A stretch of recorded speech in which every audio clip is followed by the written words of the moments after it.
एक ऐसा नाम जिसे सुनते ही दुनिया की हवा भारी हो जाती है।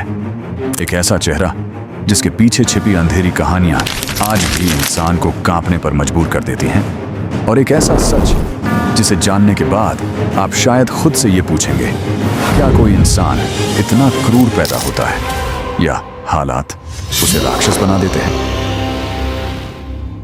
आज हम उतरने वाले हैं इतिहास की उस गहरी खाई में, जहां हमें मिलेगा एक टूटा हुआ बचपन, एक घायल अहंकार और एक ऐसा साम्राज्य जिसने मानवता को राख में बदल दिया।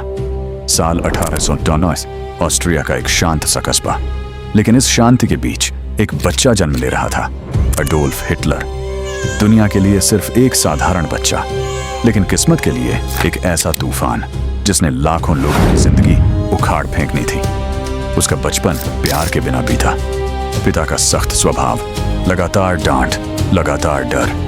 कई इतिहासकार कहते हैं कि हिटलर की नफरत का बीज यहीं बोया गया था। वो नियमों को तोड़ता, गुस्सा करता और अपनी कल्पनाओं में खो जाता। शायद उसे खुद भी नहीं पता था कि एक दिन उसकी यही कल्पनाएं दुनिया का सबसे बड़ा दुःस्वप्न बन जाएंगी। वो कलाकार बनना चाहता था, लेकिन वियना की आर्ट यूनिवर्सिटी ने उसे ठुकरा दिया, लगातार 2 बार। यही वो पल था जब उसके अंदर की आग भड़क उठी। जिस कला ने उसे सांत्वना देनी थी, वही कला उसके लिए सबसे बड़ा हिसाब बन गई। वियना में उसने पहली बार नफरत, नस्लवाद और प्रचार की ताकत को समझा। वो किताबें पढ़ता जिनमें जहर भरे विचार थे। वो भाषण सुनता जो भीड़ को उकसाते थे। दुनिया को पहली बार वो 2 हिस्सों में देखने लगा, एक वो जो चुने हुए हैं और दूसरा वो जिन्हें मिटा देना चाहिए। यही सोच आगे चलकर उसकी क्रूरता का सबसे बड़ा हथियार बनी। पहला विश्व युद्ध छिड़ा। हिटलर सेना में शामिल हुआ, लेकिन ये युद्ध जीत से ज्यादा उसके लिए बदले की कहानी था। जर्मनी हारा, लाखों लोग बेरोजगार, भूखे, बेघर हो गए। और जब पूरी भीड़ टूट जाए तो उसे एक ऐसा नेता चाहिए होता है जो उनकी भावनाओं का फायदा उठा सके। हिटलर ने ठीक यही किया। उसने भीड़ को एक नया दुश्मन दिया, यहूदी। उसने कहा, हम हार नहीं रहे, हमें हाराया जा रहा है। उसकी आवाज में ऐसा जघूला था कि भीड़ सोचने की क्षमता खो बैठी। नाजी पार्टी का झंडा उगते सूरज की तरह फैलने लगा।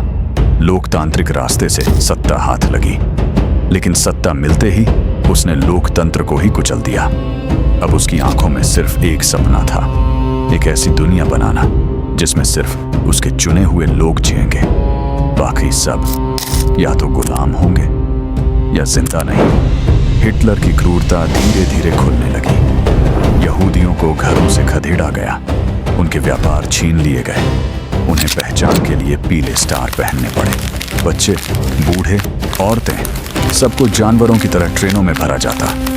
मंजिल कंसंट्रेशन कैंप, जहां मौत लाइन में खड़ी उनका इंतजार कर रही होती। गैस चैम्बरों की दीवारों पर आज भी उन लोगों के निशान हैं जो आखिरी सांस तक बाहर निकलने की कोशिश करते रहे। कुछ को भूखा रखा गया, कुछ को जिंदा जला दिया गया, कुछ पर डॉक्टरों ने वैज्ञानिक प्रयोग किए जो इंसानियत के लिए किसी अभिशाप से कम नहीं थे। हिटलर सिर्फ जमीन पर कब्जा नहीं कर रहा था, वो धीरे धीरे इंसानियत की आत्मा पर कब्जा कर रहा था। दूसरा विश्व युद्ध शुरू हुआ। हिटलर की सेना बिजली की तरह यूरोप में फैलने लगी। फ्रांस गिर गया, पोलैंड गिर गया।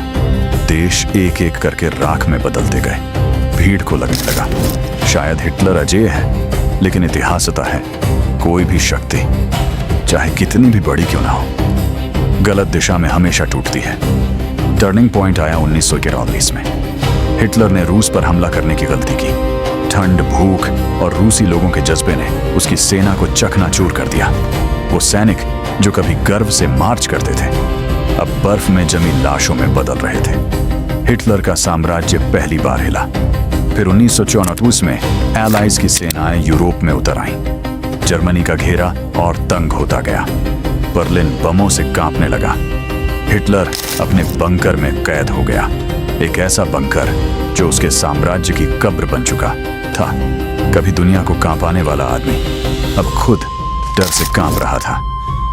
30 अप्रैल 1945 हिटलर ने एक छोटा सा पिस्तौल उठाया और वही किया जो राक्षस हमेशा करते हैं। अंजाम से भागने की कोशिश।